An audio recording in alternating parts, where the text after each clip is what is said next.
Welcome to the Tech Egg. Don't get scrambled. Enjoy the video. In this video, I will explain how to make steak in a pan. Start with a good cut of steak, ideally 1.5 inches thick, for the best results. Pat it completely dry to ensure a perfect sear. Then, season both sides generously with salt and freshly ground black pepper. This simple preparation is key to a flavorful crust and juicy interior. Place a heavy-bottomed pan, preferably cast iron, over medium-high heat. Let it get very hot, almost smoking, before adding your steak. Sear each side for 2 to 3 minutes to develop a beautiful golden brown crust. For a medium rare, aim for an internal temperature of 130 to 135 degrees Fahrenheit.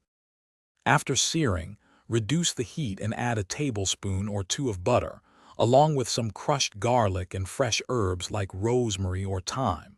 Tilt the pan and baste the steak for 1 to 2 minutes.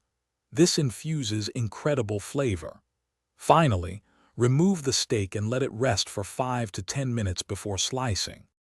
Once rested, slice your steak against the grain into your desired thickness. This crucial step ensures maximum tenderness in every single bite. Serve it immediately with your favorite side dishes, such as roasted vegetables or creamy mashed potatoes. You've now successfully created a perfectly cooked, juicy, and incredibly flavorful pan-seared steak.